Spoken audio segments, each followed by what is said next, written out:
Warahmatullahi wabarakatuh. Apa kabarnya anak-anak pada hari ini?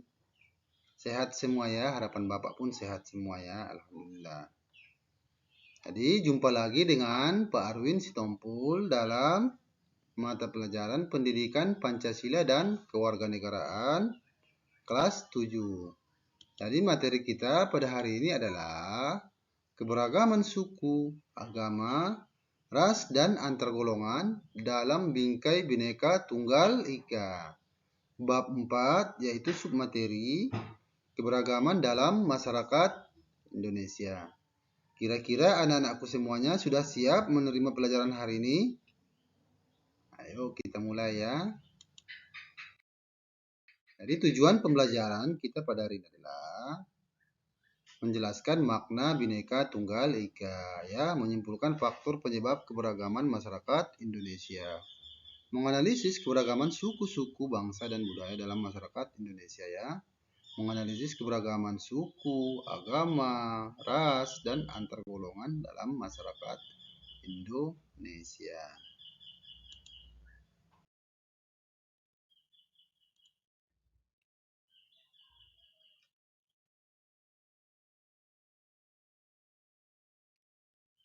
Ayo anak-anak, kira-kira gambar yang Bapak tampilkan ini adalah gambar apa? Ya, ini adalah gambar Garuda Pancasila ataupun burung Garuda. Ayo coba perhatikan. Dalam gambar Garuda Pancasila ini ada yang digenggam tadi itu kan? Apa itu kira-kira? Ya, itu adalah Bhinneka Tunggal Ika. Ini adalah semboyan negara kita ya, negara Indonesia. Kira-kira tahu nggak apa artinya itu? Ya, Bhinneka Tunggal Ika adalah berbeda-beda tetapi tetap satu. Ya.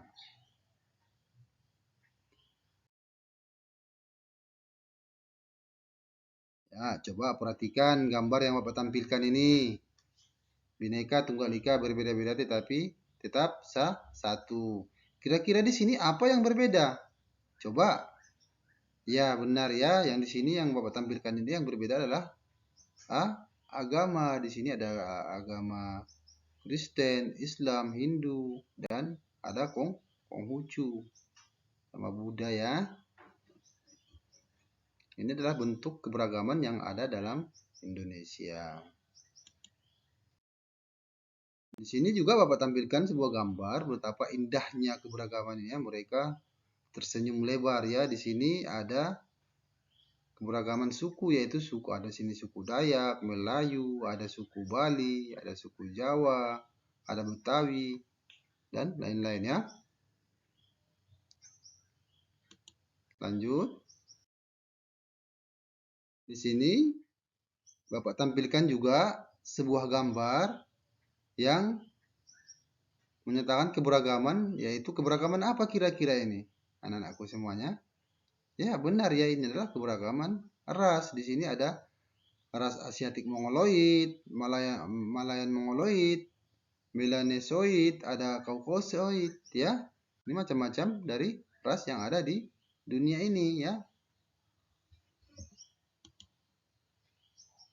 Lanjut. Jadi kita masuk ke materi ya. Nanti sebelum kita perdalam materinya kita bahas dulu, yaitu makna Bhinneka Tunggal Ika. Sebagaimana kita ketahui bersama bahwa semboyan Bhinneka Tunggal Ika yang tertulis pada lambang negara Indonesia, Garuda Pancasila, memiliki arti berbeda-beda tetapi tetap satu. Kata Bhinneka berarti beraneka ragam atau berbeda-beda. Kata tunggal berarti satu dan ika berarti itu ya. Jadi secara harfiah Bhinneka Tunggal Ika diterjemahkan menjadi beraneka satu itu, yang maknanya adalah meskipun berbeda-beda tetapi pada hakikatnya bangsa Indonesia tetap satu kesatuan. Semboyan ini yang menggambarkan persatuan dan kesatuan bangsa Indonesia yang memiliki keberagaman suku bangsa, budaya, bahasa daerah, agama, dan kepercayaan ras maupun antar golongan. Masyarakat Indonesia merupakan masyarakat majemuk, yaitu masyarakat yang memiliki berbagai keberagaman. Kira-kira sampai di sini ya, sudah paham anak-anakku semuanya? Oke, kita lanjut. Keberagaman adalah suatu kondisi dalam masyarakat di mana terdapat perbedaan-perbedaan dalam berbagai bidang, terutama suku, bangsa, ras, agama, ideologi, dan budaya, atau masyarakat yang majemuk tadi. Oke, kita lanjut. Gambar yang Bapak tampilkan ini adalah gambar keberagaman suku di Indonesia. Kira-kira ada yang tahu nggak ini suku-suku apa saja ya? Ya, baik, di sini ada suku Irian Jaya, ada suku Madura, ada suku Betawi, ada suku Jawa, dan lain-lainnya ya. Oke, kita lanjut. Jadi, kenapa di Indonesia ini banyak terjadi keberagaman? Apa sih yang membuat Indonesia ini menjadi beragam? Tentu ada faktor penyebab keberagaman masyarakat Indonesia. Ya, faktor-faktornya adalah letak strategis wilayah Indonesia di antara dua samudra, yaitu Samudra Hindia dan Samudra Pasifik, dan di antara dua benua, yaitu benua Asia dan Australia. Kondisi negara kepulauan, nah ya betul. Setiap masyarakat di kepulauan mengembangkan budaya mereka masing-masing. Ada perbedaan kondisi alam, ya, kondisi alam seperti daerah pantai, pegunungan, daerah subur, dataran rendah menyebabkan perbedaan dalam mata pencaharian bentuk rumah ataupun makanan pokok. Keadaan transportasi dan komunikasi saling mempengaruhi dalam berinteraksi dan berkomunikasi ya. Dan yang terakhir adalah penerimaan masyarakat terhadap perubahan ya. Kita bahas bersama-sama ya. Yang pertama adalah letak strategis Indonesia. Indonesia terletak di antara Samudra Pasifik dan Samudra Hindia, serta antara benua Asia dan Australia. Letak Indonesia membuat negara ini menjadi jalur perdagangan internasional ya. Indonesia ini merupakan jalur perdagangan internasional. Lalu lintas perdagangan tidak hanya membawa komunitas dagang, tetapi juga pengaruh kebudayaan luar pada budaya Indonesia. Jadi, karena Indonesia ini adalah jalur perdagangan internasional, mereka tidak hanya membawa komunitas dagang saja, tetapi pengaruh kebudayaan luar pada budaya Indonesia. Ya, kedatangan bangsa asing yang berbeda ras menetap di Indonesia juga menimbulkan keberagaman ras, agama, dan kepercayaan. Ya, banyak sekali pedagang-pedagang yang dari luar sudah menetap di Indonesia ini dan menikah dengan warga pribumi Indonesia ini dan menjadi ataupun menimbulkan keberagamannya di Indonesia ini, yaitu baik dari rasnya atau agamanya ataupun kepercayaannya ya.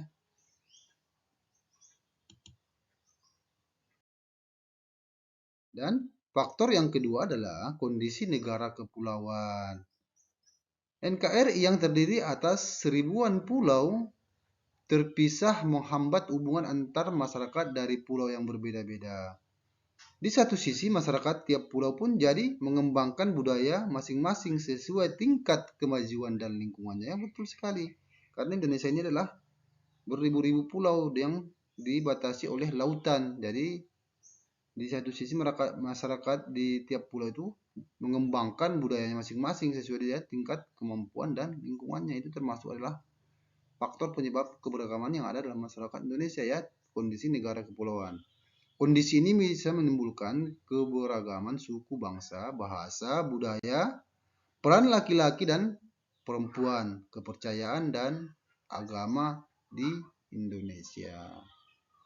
Masuk kita ke faktor yang ketiga, perbedaan kondisi alam.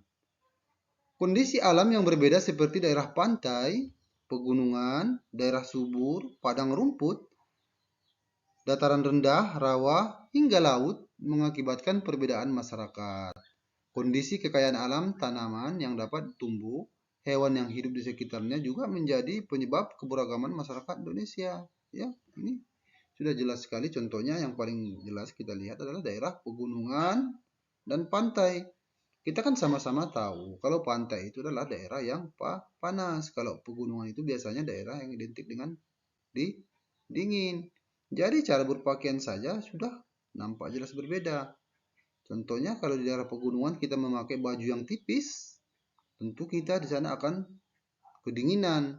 Sebaliknya di daerah pantai pun kalau kita memakai pakaian yang tebal tidak akan terus bertambah panas. Sudah tidak cocok. Makanya di sini adalah kondisi alamnya seperti daerah pantai dan pegunungan, daerah subur, padang rumput, pegunungan, dataran rendah, rawa hingga laut mengakibatkan perbedaan dalam masyarakat.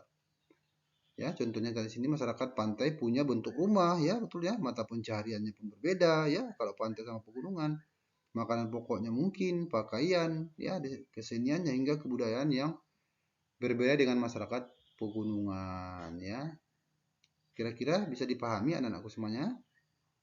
Oke, kita lanjut dengan faktor yang keempat adalah keadaan transportasi dan komunikasi, ya. Kemajuan sarana transportasi dan komunikasi juga berpengaruh terhadap keberagaman masyarakat Indonesia. Kemudahan sarana akan membawa masyarakat mudah berhubungan dengan masyarakat lainnya yang berbeda budaya, meskipun jarak dan kondisi alam yang sulit. Sebaliknya, sarana yang terbatas juga menjadi penyebab keberagaman masyarakat Indonesia. Ya, di sini adalah transportasi dan komunikasi juga sangat berpengaruh ya terhadap keberagaman di Indonesia ini. Karena kemudahan sarana akan membawa masyarakat mudah berhubungan dengan masyarakat lain yang berbeda budaya. Contohnya kita kan sudah Bapak jelaskan tadi berbeda-beda pulau. Oh, kita ini dibatasi oleh laut dalam kepulauan ini. Jadi karena kemudahan transportasi sehingga dari tempat lain sangat mudah untuk mencapai ke tempat kita ini. Contohnya ini adalah faktor keberagaman yang ada di Indonesia yang keempat ya. Selanjutnya, yang kelima adalah penerimaan masyarakat terhadap perubahan. Inilah yang sering terjadi saat ini ya. Sikap masyarakat terhadap sesuatu membawa pengaruh terhadap perbedaan masyarakat Indonesia. Misalnya, masyarakat perkotaan umumnya mudah untuk menerima orang ataupun budaya asing ya. Apalagi di masyarakat perkotaan ini sudah sangat mudah untuk menerima budaya asing karena di kota ini sudah bercampur baur budayanya.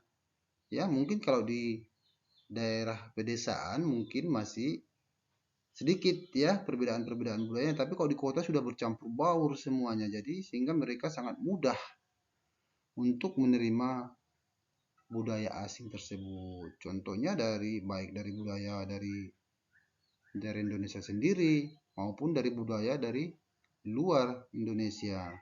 Contohnya dari cara berpakaian ya. Cara berpakaian sekarang sudah banyak termasuk pengaruh dari budaya-budaya luar ya. Sudah kita perhatikan baik di media televisi ataupun internet ataupun media-media lainnya. Sudah banyak cara berpakaian Indonesia yang terpengaruh dari budaya-budaya luar, baik dari cara bicaranya pun iya, berbahasa ya. Itulah termasuk faktor keberagaman yang ada di Indonesia, yaitu penerimaan masyarakat terhadap perubahan ya. Kira-kira paham anak semuanya? Oke, kita lanjut keberagaman dalam masyarakat Indonesia ya. Yang pertama adalah keberagaman suku, keberagaman agama dan kepercayaan, keberagaman ras, keberagaman antar golongan. Kira-kira di kelas kita ini ada nggak terdapat keberagaman? Ya, betul sekali ya. Di kelas kita sudah ada keberagaman, yaitu keberagaman suku, agama, ya, ras. Contohnya di kelas kita ini ada 4 suku. Satu yang pertama suku Batak. Bapak sendiri kan Batak, Batak Toba termasuk. Ada yang di sini bersuku Jawa, adakah? Ya, betul ya, ada. Ada suku Mandailing ataupun Batak Mandailing ya. Ada suku Nias ya. Dan ada juga di sini satu orang suku Padang ya. ya ataupun Minang. Itu termasuk keberagaman. Di kelas kita ini sudah menunjukkan keberagaman yang ada di kelas kita ini ya. Ada juga agama di sini ya, terdapat dua agama, termasuk agama Islam dan Kristen. Jadi di kelas kita saja sudah terdapat keberagaman ya. Dan kita lanjut.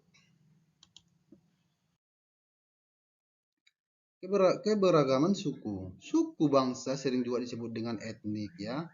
Menurut Kuncharaningrat, suku bangsa berarti sekelompok manusia yang memiliki kesatuan budaya dan terikat oleh kesadaran dan identitas tersebut.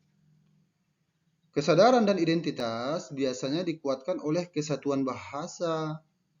Jadi, suku bangsa merupakan gabungan sosial yang dibedakan dari golongan-golongan sosial karena mempunyai ciri-ciri paling mendasar dan umum berkaitan dengan asal-usul dan tempat asal serta kebudayaan. Ciri-ciri mendasar yang membedakan suku bangsa satu dengan lainnya antara lain bahasa daerah, adat istiadat, sistem kekerabatan, kesenian daerah, dan tempat asal ya, dan lain-lain ya. Keberagaman bangsa Indonesia diakibatkan oleh jumlah suku bangsa yang mendiami wilayah Indonesia sangat banyak dan tersebar di seluruh wilayah Indonesia. Setiap suku bangsa yang mempunyai ciri atau karakter tersendiri, baik dalam aspek sosial maupun budaya. Menurut penelitian Badan Pusat Statistik yang dilaksanakan tahun 2010, di Indonesia terdapat 1.128 suku bangsa. Bayangkan betapa banyaknya suku bangsa yang ada di Indonesia ini ya. Tapi tetap kita rukun ya. Yaitu antar suku bangsa di Indonesia memiliki berbagai perbedaan dan itulah yang membentuk keanekaragaman di Indonesia. Ya, lanjut. Beberapa suku bangsa di Indonesia berdasarkan asal daerah tempat tinggal antara lain, di Pulau Sumatera terdapat suku Aceh, ada Gayo, ada suku Alas, ada Batak, Minangkabau, dan Melayu. Ya, di Pulau Jawa terdapat suku Jawa, Sunda, Baduy, Samin, sedangkan di Kalimantan terdapat suku Dayak. Di Sulawesi terdapat suku Bugis, Manado, Gorontalo, Makassar ya. Kawasan Maluku terdapat suku Ambon, Sangir, Talaut, Ternate. Sedangkan di kawasan Bali dan Nusa Tenggara antara lain suku Bali, Lombok, Bima, dan Timor. Sedangkan di Papua terdapat suku Asmat, suku Dani, dan suku Dani ya. Dan boleh kita cari lagi dari berbagai sumber tentang suku-suku tersebut. Ya, banyak sekali suku-suku yang ada di Indonesia itu secara garis besarnya. Bisa dipahami anak-anakku semuanya? Terlanjut. Ya, keberagaman agama dan kepercayaan. Jadi agama di Indonesia ini datang adalah pengaruh dari bangsa luar. Sedangkan kepercayaan asli bangsa pribumi adalah animisme dan dinamisme. Itulah tadi dari faktor penerimaan masyarakat tadi ya. Agama Hindu dan Buddha berasal dari bangsa India ya. Sedangkan Islam berasal dari bangsa Arab, Kristen dan Katolik berasal dari bangsa Eropa. Konghucu berasal dari bangsa Tionghoa atau Cina. Sedangkan kepercayaan asli bangsa pribumi adalah animisme dan dinamisme. Ayo kita bahas bersama ya. Keberagaman agama dan kepercayaan, ajaran agama Hindu dan Buddha dibawa oleh bangsa India yang sudah lama berdagang dengan Indonesia. Ya. Ajaran agama Islam dibawa oleh pedagang Gujarat dan Parsi sekitar abad ke-13. Wah, udah lama ya. Kedatangan bangsa Eropa membawa ajaran agama Kristen dan Katolik. Sedangkan pedagang dari Cina menganut agama Konghucu. Berbagai ajaran agama diterima oleh bangsa Indonesia karena masyarakat sudah mengenal kepercayaan seperti animisme dan dinamisme. Agama mengajarkan kepada umatnya agar berbuat baik dan benar, melakukan kebajikan atau dan menegakkan kebenaran adalah perintah Tuhan yang wajib dilaksanakan. Kesadaran beragama merupakan perwujudan keyakinan manusia terhadap keberadaan Tuhan yang Maha Esa. Sebagai pelajar, wajib mempunyai sikap taat dalam beragama, yaitu dengan menjalankan segala perintah ajaran agama dan menjauhi semua larangan agama yang dianutnya ya. Dalam pergaulan sehari-hari, tentu kalian sering menjumpai keberagaman agama ya. Betul, di kelas kita pun sudah terjadi ya. Ada keberagaman agama tidak boleh menjadi penghambat dalam pergaulan ya. Setiap pelajar harus mengembangkan sikap toleran, hormat menghormati dan bekerja sama antar pemeluk agama serta kepercayaan yang berbeda-beda sehingga terwujud kerukunan hidup. Jadi pahami anak-anakku semuanya?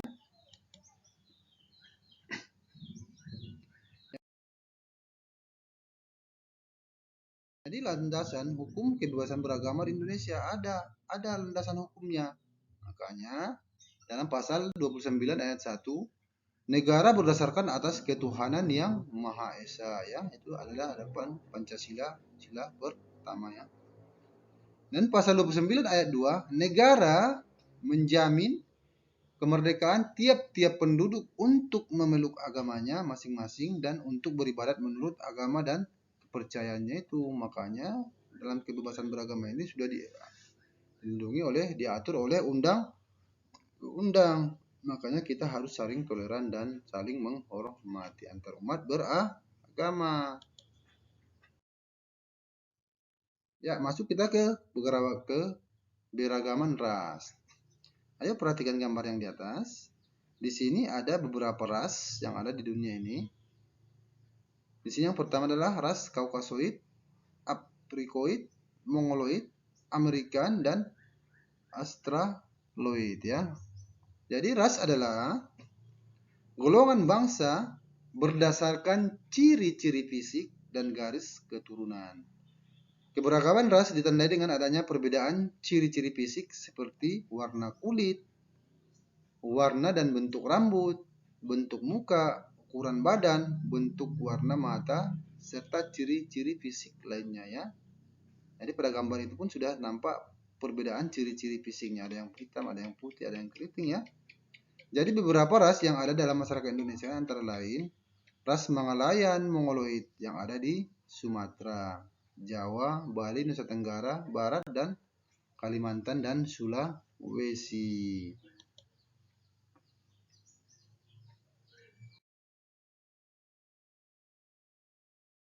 Keberagaman antar golongan ya.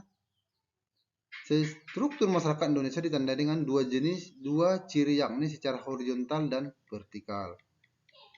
Secara horizontal, perbedaan suku bangsa, agama, adat istiadat, dan daerah. Secara vertikal, lapisan atas, menengah, dan bawah ya. Ya, stratifikasi sosialnya ini ada golongan atas, ada golongan menengah, ada golongan bawah.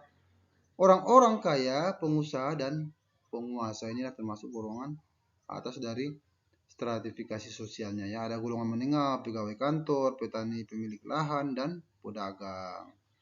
Dan ada golongan bawah di sini ada buruh tani dan budak ya. Lanjut.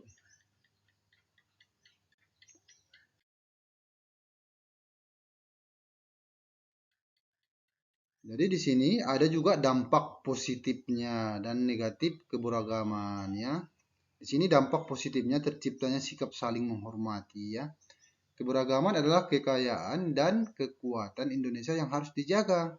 Menjaga keberagaman dapat dilakukan dengan saling menghargai perbedaan yang ada. Di sini ya tercipta saling menghormati. Yang kedua adalah meningkatkan persatuan dan kesatuan. Ini tuh termasuk dampak positifnya ya. Setiap masyarakat dapat mengenal dan memperkenalkan keberagaman budaya sehingga terciptanya persatuan dan kesatuan. Inilah yang harus kita kembangkan atau tumbuhkan dalam diri kita ya. Yang ketiga adalah terciptanya kesejahteraan Indonesia. Jadi dampak negatifnya timbul sikap sukuisme ya, suatu paham yang memandang bahwa suku bangsa lebih baik dibandingkan dengan suku bangsa lain, atau rasa cinta yang berlebihan terhadap suku bangsa sendiri. Ini termasuk hal yang tidak boleh kita contoh ya. Ini bisa berdampak negatif dengan keberagaman yang ada di Indonesia ini ya. Bisa dipahami aku? Boleh. Yang kedua, timbulnya sikap diskriminatif. Ini pun tidak boleh kita contoh. Ini adalah tindakan membeda-bedakan manusia dalam kehidupan masyarakat. Mereka contohnya lebih banyak ataupun mayoritas mendiskriminatif yang minoritas itu tidak boleh ya. Itu berakibatkan dampak negatif ya. Rawan terhadap perpecahan. Ya, keberagaman masyarakat ya bisa berujung konflik dalam masyarakat ya kalau kita tidak bisa menjaga keberagaman ini ya. Kita lanjut. Nah, ini adalah sebuah gambar di mana ini gambarnya ini sangat indah, menunjukkan indahnya keberagaman itu yang berarti kan dampak positifnya. Mereka saling berpegangan tangan ya dengan pakaian dan budaya masing-masing dengan ada perbedaan-perbedaan. Yang satu lagi ini adalah gambar yang positif juga. Di sini mereka bergandeng tangan. Meskipun di sini ada perbedaan-perbedaan agama dan kepercayaan ya. Betapa indahnya keberagaman yang ada di Indonesia ini ya. Ya, di sini ada juga dampak negatif ya. Di sini ada dampak konflik. Ya, kalau sudah ada tadi dampak negatifnya ini termasuklah akibatnya ini adalah konflik. Sudah pernah terjadi di Indonesia yaitu konflik di sini antar suku Dayak dan Madura pernah di tahun 2001 ya. Di sini yang masih baru dan masih update adalah konflik antara suku yang ada di Irian Jaya dengan suku Jawa ya. Konflik artinya konflik Manokwari ya. Itulah yang harus kita hindari. Coba anak-anak bayangkan kalau sempat terjadi konflik berarti tidak akan ada keharmonisan, ketertiban dan kedamaian yang kita rasakan dalam hidup kita. Makanya kita harus menjaga keberagaman itu yaitu untuk menciptakan persatuan Indonesia ya. Nah, di sini juga ada konflik juga dampak negatifnya. Di sini ada tawuran antar sekolah. Wah, di sini inilah yang tidak boleh kita lakukan, harus kita hindari. Ya, di sini juga ada konflik antar kelompok ya. Makanya dampak positif dan dampak negatifnya itu ada. Makanya kita harus menghilangkan dampak negatifnya. Dengan cara apa? Dengan cara saling menghargai, menghormati, dan saling menyayangi antar umat beragama ataupun suku, ras, agama, dan antar golongan sehingga terjadi keharmonisan ataupun kedamaian, ketertiban dalam masyarakat kita ya. Jadi pahami anakku semuanya ya. Bapak rasa pemaparan materi Bapak pada hari ini Bapak cukupkan dulu. Sekian dan terima kasih ya. Assalamualaikum warahmatullahi wabarakatuh.